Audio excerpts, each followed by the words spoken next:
C'est le dernier match de cette division 1, en compétition Sirius contre Mercury. Avant cette rencontre, les deux équipes en tête provisoirement sont Sirius et l'équipe de France avec 3 points chacune. L'ordre du jeu du team Sirius, elle attaque avec le capitaine Kerry Martinez, suivi de la joueuse professionnelle Liz Johnson, en 3e position Jaime Gonzalez et la remplaçante, la française Héloïse Courtin, qui fait son entrée en 4e place. En ce qui concerne le team Mercury, il faut souligner que le capitaine Alvar Hagen Nielsen choisit de ne pas jouer ce match. Santiago Meria ouvre la rencontre suivi de Manuel Otalora, en 3e position Louise Bendeck qui remplace le capitaine norvégien, et le dernier joueur est l'allemand Dennis Gruned. C'est avec plaisir qu'on rejoint tout près des pistes nos 2 commentateurs Marc Chavet et Bruno Bidon. À vous messieurs. Mesdames et messieurs, bonjour à toutes, bonjour à tous. Le plaisir de vous retrouver pour la suite des opérations de cette toute première édition du Strike Tour. 3e match numéro 3. Nous sommes toujours au bowling La Sphère, dans la région de Poitiers. La localité s'appelle Fontaine-le-Comte. Le système s'appelle le Baker System, sans changement de piste. Lui s'appelle Bruno Bidon. Il va nous en dire davantage d'ici quelques instants. Mais pour l'instant, le plaisir de le retrouver, le seul, l'unique, l'exceptionnel Bruno Bidon. Bruno, bonjour. Bonjour Marc, merci de cette belle introduction. Et on rentre tout de suite dans le vif du sujet avec notre ami Kerry Martinez pour le team Sirius, frame numéro 1. Oh, Marc, c'est superbe. Quel Démarrer strike. comme ça, un strike d'ouverture, Team Sirius face à Team Mercury. On rappelle que pour l'instant, l'équipe Sirius a un avantage de taille. S'il y a une victoire pour Sirius maintenant, l'équipe sera directement qualifiée pour les demi-finales. Pour les demi-finales, la belle entrée en matière de l'américain Kerry Martinez avec un strike très chanceux, on l'a vu. Et c'est au tour de Santiago Meija de répondre, comme on dit, vous le savez Marc. C'est un sport d'adresse, vraiment un sport mental et il faut répondre à son adversaire par un strike. Est-ce qu'il va y parvenir? Aïe, aïe, aïe. Ça, c'est le premier indicateur, effectivement, sur une tendance potentielle du match. Si on est capable de répondre, forcément, on va dire que la conversation continue. Exact. C'est celui qui va s'arrêter le premier, comme dans une sorte de battle verbal, une joute verbale. C'est exactement là, ça, se Marc. passe avec des balles et des quilles. Et c'est tout à fait ça. Et il n'a pas répondu. Donc on va dire que sur la première frame, il y a un petit désavantage, mais il fait le spare sans problème. Et on retrouve Marc, une légende, une institution du bowling international et professionnel, l'américaine Liz Johnson. Ouais, je vous le laissais. Ouais. Je vous laissais le dire parce que quand même c'est incroyable, on a réussi à la voir, on est très heureux. C'est la plus titrée, c'est une sorte de Martina Navratilova du bowling. Elle a tout gagné, elle a même battu des hommes pour vous dire. Elle a battu des hommes sur le circuit professionnel américain. C'est effectivement... Ouh, attention, avec un début un petit peu plus timide, on l'a vu tout à l'heure, évidemment opérée face à l'équipe de France numéro 1, et elle était très en forme, Lise. Là, elle ne va pas être satisfaite du tout de cette entrée en matière, ça c'est sûr. C'est une perfectionniste. Ouais, elle laisse la belle-mère, alors c'est une expression bien sûr, ça s'appelle double wood en anglais cette figure. Et nous on l'a baptisée en France la belle-mère. Bon, au Canada je ne vous dis pas comment ils l'appellent, mais là attention, Lise c'est un spare un peu technique, il faut bien la jouer là. Alors c'est parti Marc. Oui, pas de problème pour Lise. Bon spare, effectivement.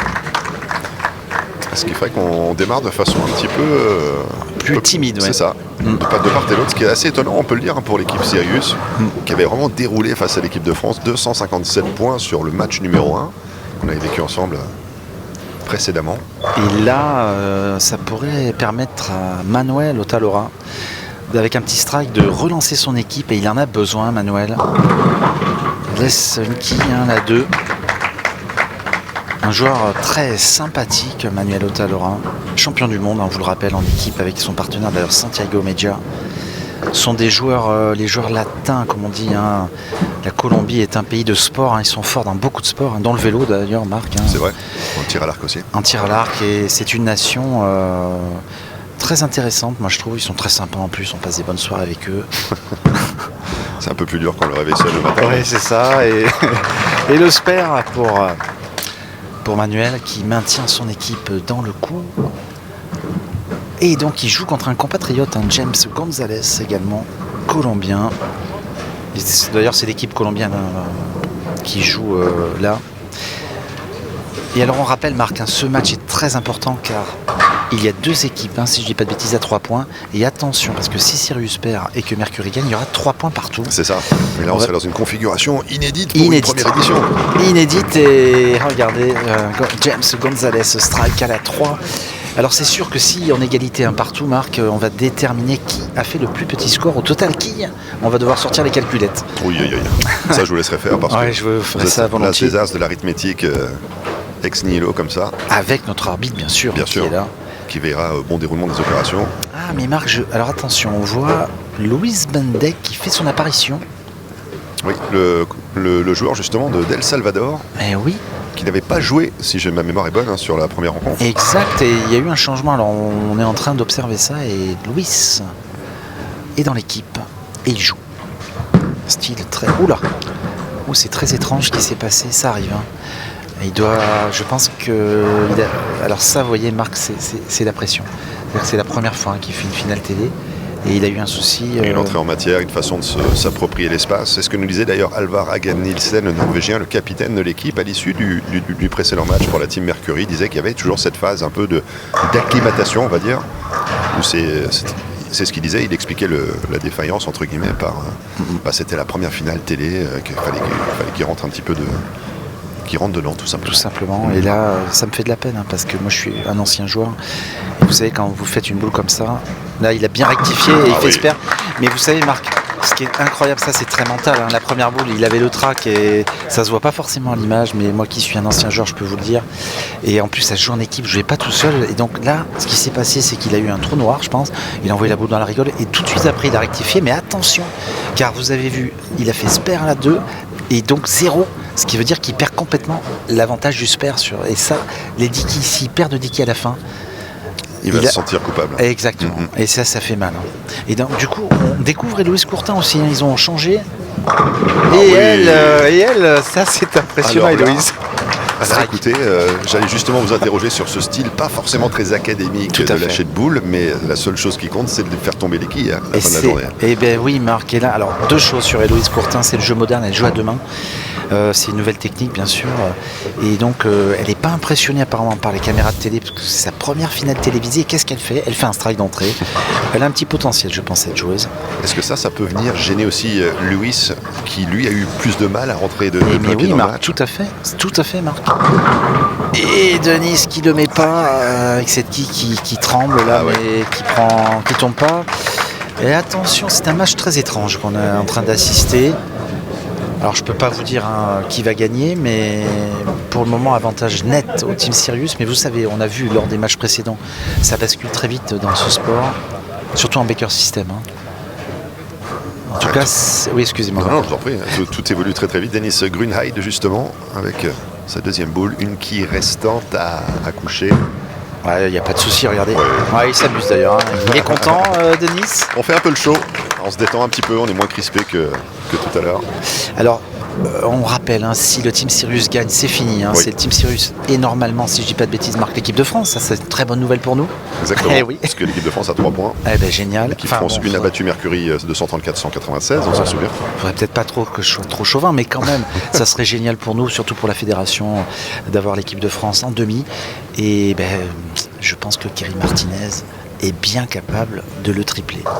On salue d'ailleurs les représentants de la Fédération française de bowling et de sport de quilles. On a Pascal Soncourt qui est avec nous, la directrice technique nationale de la Fédération française, ainsi que Patrice Serradei, le directeur du haut niveau. Tout à fait, Marc. Qui sont avec nous dans cette magnifique salle ici, Bowling La Sphère. On les interviewera d'ailleurs durant les matchs et on a vu pendant notre petit commentaire le triplé de Kerry et là ça y est. Là, regardez le score, 100-58, c'est un gros écart, Marc. C'est vrai qu'on en parlait un petit peu hors antenne, Bruno, avant le début des hostilités. C'est vrai que Sirius arrivait avec cette confiance supplémentaire générée par la très belle victoire face à l'équipe de France lors du premier match de ce tournoi. Mais force est de constater, aïe, la réplique est là. La réplique est là pour la Team Mercury, ils n'ont pas encore capitulé. Ils sont encore là, mais bon, il y a un gros déficit. Alors surtout Liz Johnson, si elle le quadruple, elle va maintenir la pression. Mais on ne sait jamais. Il suffit d'un split, une petite erreur par-ci par-là, d'un triplé de l'autre côté, et hop, on est revenu. C'est ça qui est bien dans ce sport, Marc, c'est qu'il faut rester dans la dynamique, il faut rester dans les strikes. Quand on fait des strikes, il faut continuer parce qu'à ce niveau-là, ça ne pardonne pas. Vous arrêtez la série, l'autre équipe en face est capable de la faire à votre place. Superbe strike retrouvé par Liz Johnson. Tout à l'heure c'était un spare. Et là, elle retrouve. Liz nous fait plaisir, Liz Johnson. 48 ans, Lee Johnson. Elle habite au chute du Niagara, d'ailleurs un endroit que j'aime bien, j'y vais souvent. Je me promène par là-bas quelquefois. Côté canadien, côté américain? Les deux, Marc. Les deux, hein. Côté américain est moins sympa. Ouais, c'est ça. Côté canadien, c'est vrai que c'est plus joli. Festif, ils ont il y a plus de développement, plus d'hôtels, de restaurants. Tout à fait. Choses à faire. Connaisseur, hein, Marc. Écoutez les chutes, hein, c'est ma maison. Allez, Manuel. Doublé, Manuel. Il reste en cours, le team Mercury. Alors là, justement, si on projette un petit peu les scores, on voit qu'il y a 4 à la suite, 4 strikes défilés pour la team Sirius. Ça va être difficile de revenir pour l'équipe Mercury, mais il y en a 2 quand même. On sait jamais. 2 à 2 pour la team Mercury. Alors pour le moment, effectivement, si on est très pragmatique, il n'y a pas de souci. Team Sirius est très très bien parti. Mais il suffit, et je vous dis bien, il suffit d'une erreur du team Sirius pour que les roses, là, ils vont enchaîner. Et croyez-moi, ils ne vont pas se gêner. Donc on va voir si James, maintient la pression. C'est quasiment joué. S'il le met là, ça va être très dur. Elle a fini par tomber. Elle a fini par tomber. James, il est content, James Gonzalez. Un joueur. Il parle avec ses coéquipiers, regardez, il lui dit je suis désolé pour toi mon gars, mais là ça va être bon pour nous. Ils sont l'équipe de Colombie. L'amitié colombienne, où on vient se chambrer un petit peu. Ils sont super, les Colombiens. Avec Luis Bendek, le joueur de El Salvador. Tout petit pays, j'ai parlé un peu avec ce joueur pendant la semaine. J'ai appris des choses d'ailleurs très étonnantes. L'emblème est un oiseau qu'on ne trouve que là-bas. C'est une sorte de toucan, pour être précis. Vous avez fait des travaux de préparation, vous m'épatez. Et Luis, super, je suis content pour lui parce qu'après son erreur, là il en a mis un et il a fait donc comme un strike, parce que c'était un spare, mais là il a refait un strike. Je suis content pour lui, même s'il perd, il s'est mis un peu dedans. Et triplé, Marc, d'ailleurs. Exactement, alors qu'on a un quintuplé côté Sirius avec Héloïse, pardonnez-moi, Courtin qui revient, Héloïse, avec son style à deux mains. À deux mains, très particulier. Direct, évidemment. Très particulier, regardez. Wow. Et elle met beaucoup de rotation, de révolution dans la boule. Et elle le met. Oh là là, ça c'est incroyable. Jeune joueuse qui nous vient du sud de la France, et Héloïse Courtin. C'est une niçoise pour info. Et quand j'étais jeune, j'habitais tout près de Nice. Et je connais bien la zone là-bas, c'est sympa. Vous connaissez un petit peu le slogan de la ville, Nice is nice. C'est vrai. En tout cas, c'est vrai, Marc. En tout cas, pas de problème pour Héloïse. 2 strikes sur 2 passages. Et regardez cette série de strikes, impressionnant. Et là, Sirius nous montre ce qu'il est possible d'accomplir dans un match par équipe de bowling. Alors finalement, le seul bémol, ou le seul point noir, c'est finalement la prestation de la plus capée, la plus titrée de l'équipe, Liz Johnson. C'est incroyable quand on y pense, un petit sur la deuxième femme. Elle a laissé la belle-mère. C'est vrai. Et comme quoi, après, si vous voulez à ce niveau-là, je crois que ça peut arriver, mais Liz Johnson, je pense qu'elle fait des tests en fait, Marc, pour la suite, parce qu'elle va faire les finales ensuite féminines. Elle teste un peu les pistes. Du côté de la promotion. Du côté du promotion tour. Je pense qu'elle prend des infos, elle essaye du matériel en même temps. Et là, je pense qu'elle est sereine. D'ailleurs, je pense qu'on va voir sur son lancer suivant. Je suis sûr qu'elle ne va pas jouer avec la même boule. Elle fait des petits tests. C'est une professionnelle, vous le savez. Justement, on parle des boules. Il y a des variantes, il y a des coques différentes. Est-ce que Bruno, vous pouvez nous donner le b.a.-ba pour celles et ceux qui ne connaissent pas forcément la discipline? Alors, il y a plusieurs coques, effectivement, Marc. Il y a des coques, on va dire, réactives. Donc, des boules qui permettent d'avoir plus d'effets. Plus il y a d'huile, plus on prend des coques réactives. On peut prendre des coques mates aussi, ça dépend des formats d'huilage proposés. Et après, vous avez la boule en plastique, la boule de spare qui, elle, est faite pour jouer les spares tout droit, sans effet. Et Kerry, il se gêne pas pour le mettre, celui-là, Kerry Martinez. Ils vont nous faire un score stratosphérique dans les 270, Marc. C'est un beau match. Je trouve que là, on a du beau spectacle d'entrée de jeu ici, au bowling de la sphère. Très belle façon effectivement de poursuivre cette compétition par équipe selon les règles du Baker System, sans changement de piste, le strike derrière également. Beau strike, Santiago, il a fait un très beau strike, mais il sait que c'est perdu. Du coup, on se décomplexe un petit peu quand on sait que l'enjeu est... C'est fini là, ils sont tranquilles. Et regardez Lise, alors est-ce qu'elle va me faire mentir? Est-ce qu'elle a changé de boule? Et oui, Marc, regardez. Et regardez, c'est une boule Pearl, c'est pas la même. Et regardez, une boule Pearl. Le résultat, toujours une quille rebelle. Un petit 9 pour Lise. qui va chercher sa boule de spare, la boule en plastique, comme je disais Marc, sur le remonte-boule de la piste d'à côté, car selon les règles des matchs télé, on ne met pas toutes les boules au même endroit, sinon il y en aurait trop tout simplement.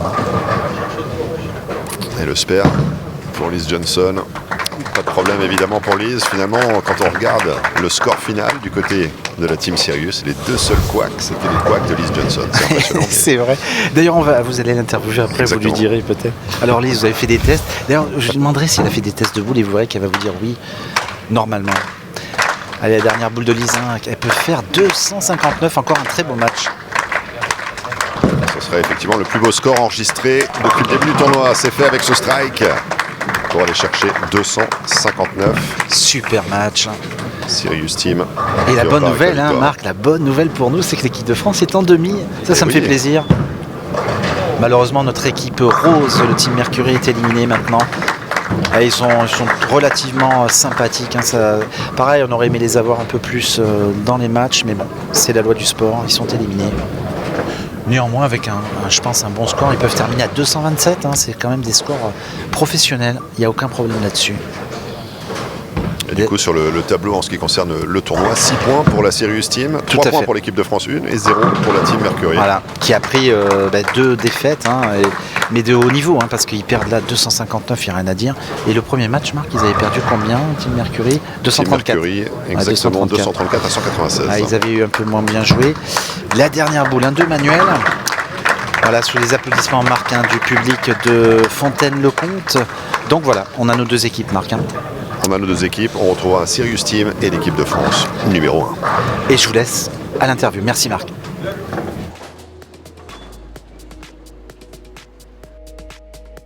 Voici les stats de cette division 1. Sirius domine ce match avec 9 strikes contre 5. Mercury réalise plus de spares que son adversaire. Pas d'open de part et d'autre. Score final 259 à 216 pour Sirius. Le classement définitif en première position, Sirius avec 6 points, suivi de l'équipe de France avec 3 points, et malheureusement, l'équipe Mercury se retrouve éliminée avec 0 points. Je laisse la parole à Marc qui va recueillir les propos de Liz Johnson et Alvar Hagen-Nielsen.